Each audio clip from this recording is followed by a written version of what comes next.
What is good, YouTube? We are going to be giving you guys the best setting tutorial for Modern Warfare 3 as the beta just dropped right now, and we're the first video to come out with the settings already, as we need to get you the best FPS and performance that you're going to be able to achieve only in the beta as of right now. But these settings will most likely carry over to Modern Warfare 3 as well when it comes out November 10th. But right now, this is for the exclusive version from October 12th to the 16th for PC, Xbox, and PS5 users.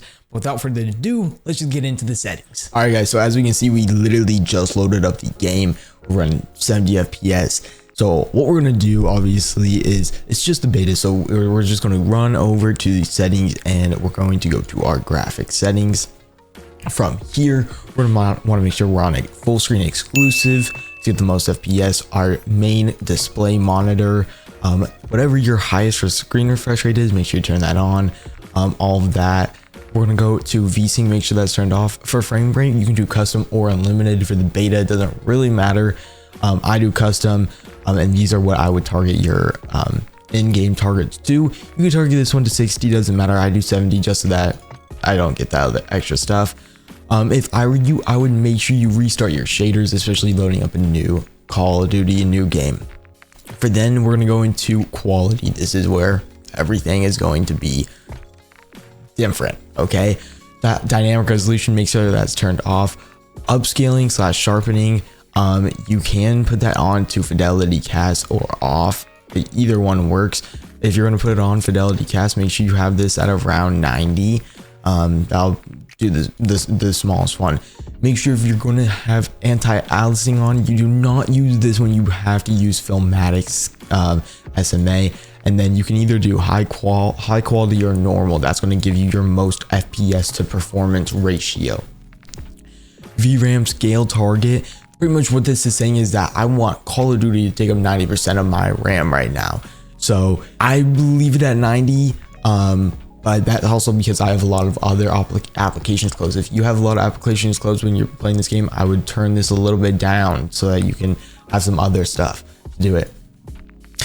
For texture resolution, normally I have this on very low, but just because we're playing the new beta, I'm going to turn it up to medium, or normal, just so that I can see how the game is and everything.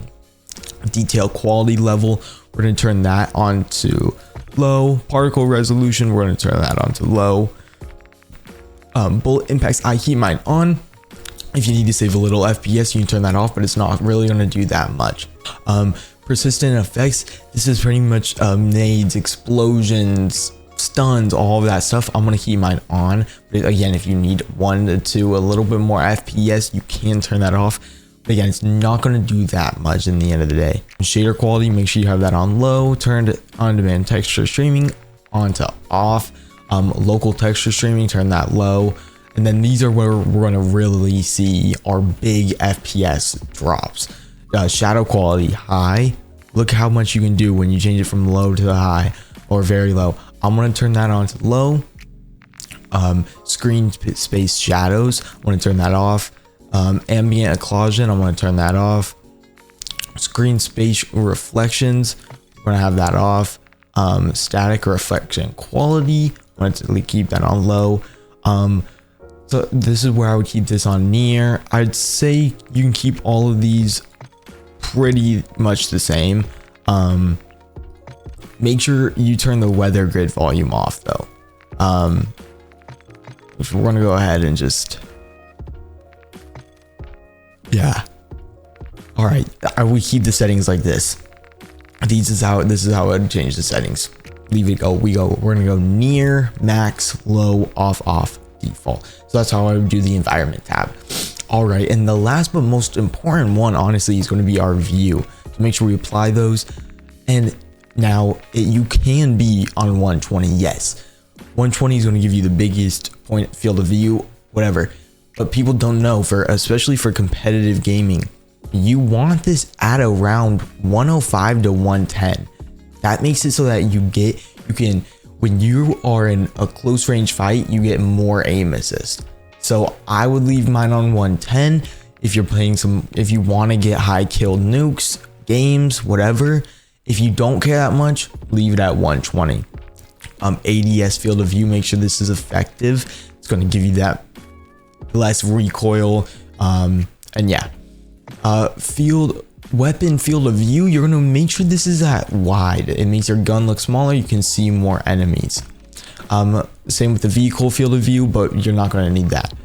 Make sure all these are turned off. You do not need any motion blur. That does not look good. And I would turn your film grain off as well. Another big one is first person camera movement. You're going to want to make sure this is at least. That means when you're doing a lot of movement, you're moving back and forth, you're trying to juke at your opponent, you're not going to get that like blurry back and forth movement. It's going to be one smooth, nice movement altogether, and it's going to give you the least type of motion blur as possible. If you guys enjoyed the video, make sure to leave a like, subscribe, and comment down below if these settings helped, if they didn't, and what you are looking forward to most in the beta or just Modern Warfare 3 coming out in general. If you guys do want to catch me live on Twitch streaming the new game, link will be in the description down below. And without further ado, guys, I will catch you with some new gameplay tomorrow on the new Modern Warfare 3 beta.